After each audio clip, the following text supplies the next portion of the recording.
오늘 함께 묵상할 말씀은 역대하 29장 1절에서 19절 말씀입니다. 역대하 29장 1절에서 19절 구약 695면에 있습니다.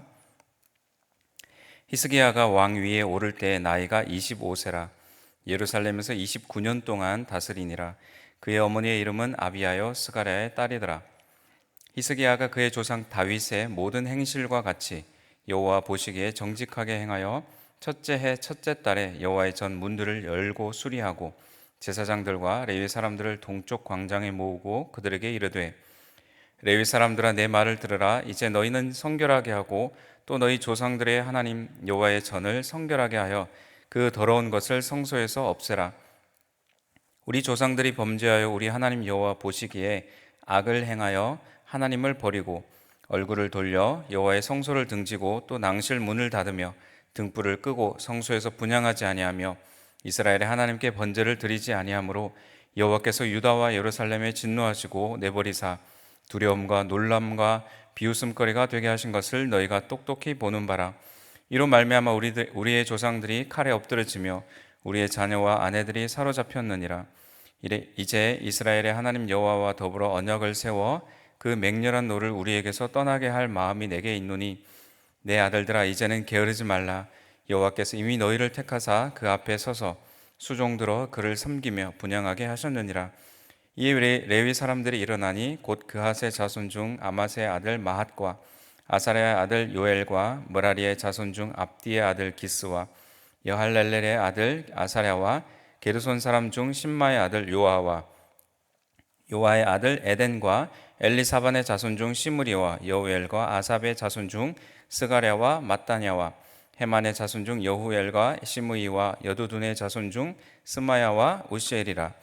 그들이 그들의 형제들을 모아 성결하게 하고 들어가서 왕이 여호와의 말씀대로 명령한 것을 따라 여호와의 전을 깨끗하게 할세. 제사장들도 여호와의 전 안에 들어가서 깨끗하게 하여 여호와의 전에 있는 모든 더러운 것을 끌어내어 여호와의 전 뜰의 이름에 레위 사람들이 받아 바깥 기드론 시내로 가져갔더라. 첫째 달 초하루에 성결하게 하기를 시작하여 그 달 초팔일에 여호와의 낭실에 이르고 또 8일 동안 여호와의 전을 성결하게 하여 첫째 달 16일에 이르러 마치고 안으로 들어가서 히스기야 왕을 보고 이르되, 우리가 여호와의 온 전과 번제단과 그 모든 그릇들과 떡을 진설하는 상과 그 모든 그릇들을 깨끗하게 하였고 또 아하스 왕이 왕위에 있어 범죄할 때 버린 모든 그릇들도 우리가 정돈하고 성결하게 하여 여호와의 제단 앞에 두었나이다 하니라. 아멘. 하나님이 아니라 다른 왕과 또 이방의 신들에게 도움을 구하면서 예루살렘 성전을 회파시킨 악한 왕 아하스가 죽습니다. 그리고 직전 본문 마지막 절에서 언급한 것 같이 그의 아들 히스기야가 이제 왕이 됩니다. 반역이 일어난 것도 아니고 자신을 이어서 왕의 아들이 왕이 되었음에도 불구하고 아하스는 이스라엘의 왕들의 묘실에 들어가지 못합니다. 그것은 제대로 된 올바른 왕으로 인정되지 못했다는 의미이고, 아들이 왕이 되었어도 그 아버지를 변호하기 어려울 정도로 아하스는 명예롭지 못한 삶을 살았습니다. 성전의 문을 닫아버리고 산당을 세운 아버지의 여러 죄들이 신앙적으로 얼마나 크게 타락했는지를 보여주는 그런 모습이었습니다. 결국 왕으로 인정받지 못한 아버지 세대와 결별하는 것이 이제 왕이 된 히스기야에게 최우선으로 시급한 과업이 되었습니다. 히스기야가 왕이 되었을 때 북이스라엘은 이미 멸망했습니다.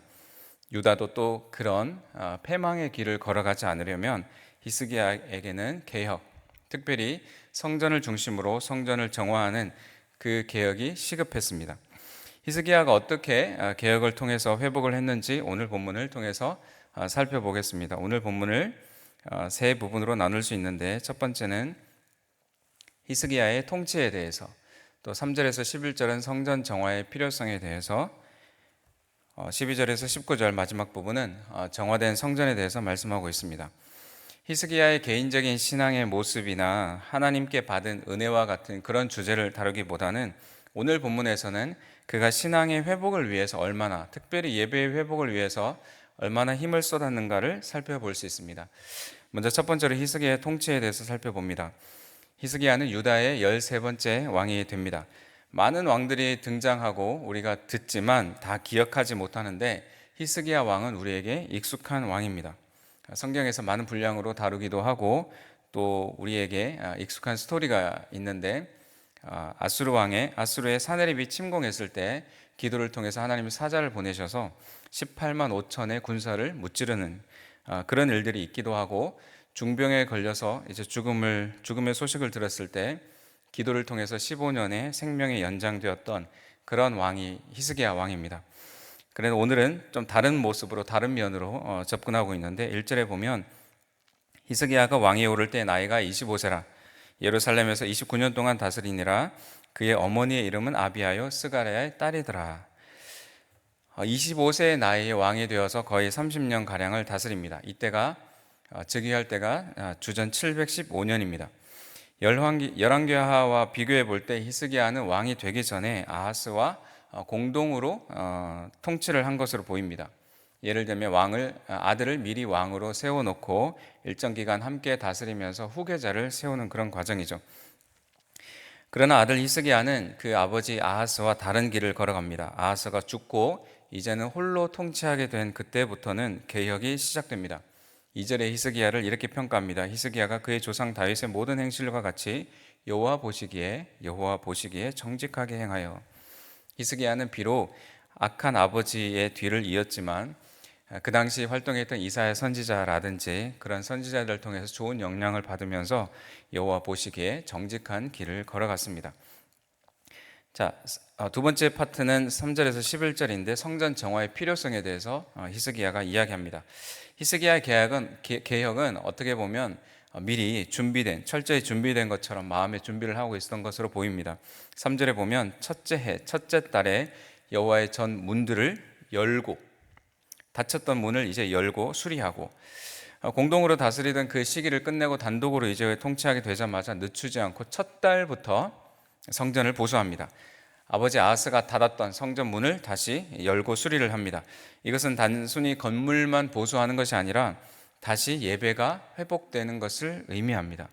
한번 생각해 보면 아무도 살지 않는, 보수되지 않고 폐가가 된 그곳에 방치되어 있던 그런 쓰레기들이 치워지고 그것이 다시 리모델링 되면서 다시 살아나는 모습들을 한번 생각해 볼 수 있습니다.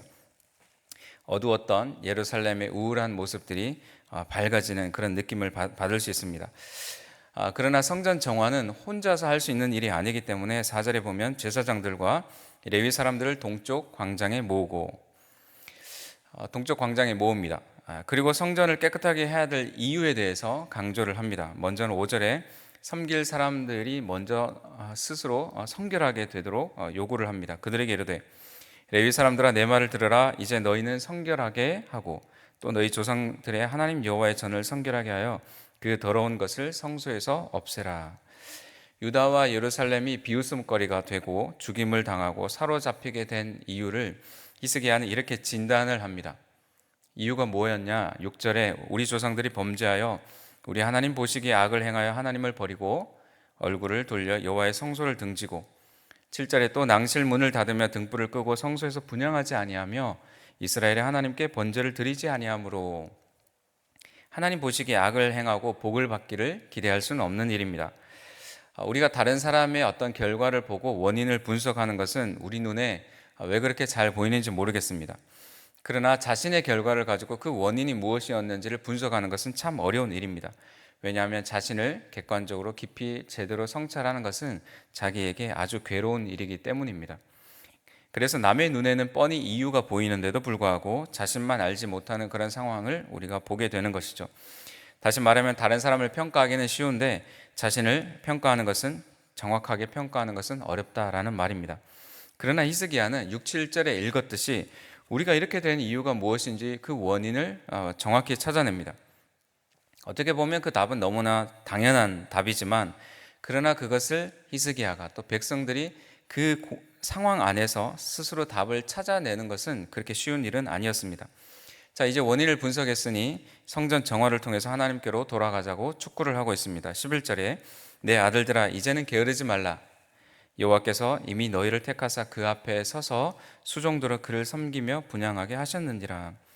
그래서 함께 개혁해야 될 레위인 제사장들을 가리키면서 내 아들들아 이렇게 말합니다. 어려운 일이지만 우리가 게으르지 말고 부지런히 열심을 내자라고 격려를 합니다. 히스기야는 함께 해야 될 사람들이 누구인지 알았고 또 일을 잘 완수할 수 있도록 계속적으로 격려하고 동기부여하는 것을 잊지 않았습니다. 자, 그런 과정을 통해서 세 번째 정화된 성전을 우리가 볼 수 있습니다. 히스기야의 진단과 또 동기부여, 격려를 통해서 그 명령을 들었던 사람들이 이제 막 움직이기 시작합니다. 12절에서 14절까지 그 일을 앞서 행했던 사람들의 이름이 기록됩니다. 그리고 15절에 그들의 형제들을 모아 성결하게 하고 들어가서 왕이 여호와의 말씀대로 명령한 것을 따라 여호와의 전을 깨끗하게 할세. 그래서 이제까지 엉망이 되었던 잊혀졌던 어떤 기준들이 다시금 세워집니다. 그것은 모든 것은 여호와의 말씀대로, 그것이 기준이 되어집니다. 여호와의 말씀대로 깨끗하게 하고 더러운 것을 다 끌어내고 또 갖다 버리고 불태우게 됩니다. 17절에 첫째 달 초하루에 성결하게 하기를 시작하여, 첫째 달 초하루에 성결하게 하기를 시작하여 그 달 초 8일에 여호와의 낭실에 이르고 또 8일 동안 여호와의 전을 성결하게 하여 첫째 달 16일에 이르러 마치고, 여러 날 지체하면서 성전 정화를 한 것이 아니라 정말 재빠르게 빠르게 움직였습니다. 첫째 달 초하루부터 첫날부터 부지런히 왕이 되고 해야 할 일이 많음에도 불구하고 무엇이 우선순위인지를 알아서 성전 정화하는 일을 가장 먼저 시작을 했습니다. 16일 만에 성전을 깨끗하게 합니다.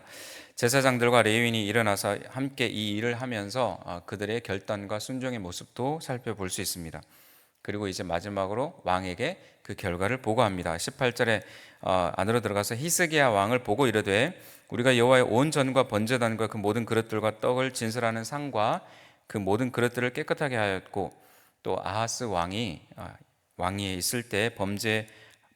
있어 범죄할 때 버린 모든 그릇들도 우리가 정돈하고 성결하게 하여 여호와의 제단 앞에 두었나이다 하니라. 자, 이렇게 성전 정화가 끝나고 보고까지 마쳤습니다. 원래 있어야 할 곳에 있도록, 또 원래 해야 될 기능을 할 수 있도록 그런 개혁을 마무리합니다. 이 일은 히스기야 혼자 한 일이 아니라 많은 사람들의 헌신도 함께 했습니다. 말씀을 마무리합니다. 히스기야처럼 우리 사랑하는 성도님들도 각자의 삶을 잘 돌아보면서 진단해서 하나님 보시기에 없어져야 할 것, 고쳐져야 할 것들이 깨달아지기를 원합니다. 그리고 깨달아졌다면 그것을 나중으로 미루는 것이 아니라 첫 해, 첫 달, 첫날에 정화를 시작했던 히스기야처럼 오늘부터 개혁이 시작이 되어져야 합니다. 그리고 공동체를 회복하는 그 일은 누군가의 혼자서의 일이 아니라 함께 힘을 모아 가야 되는 것을 보여줍니다.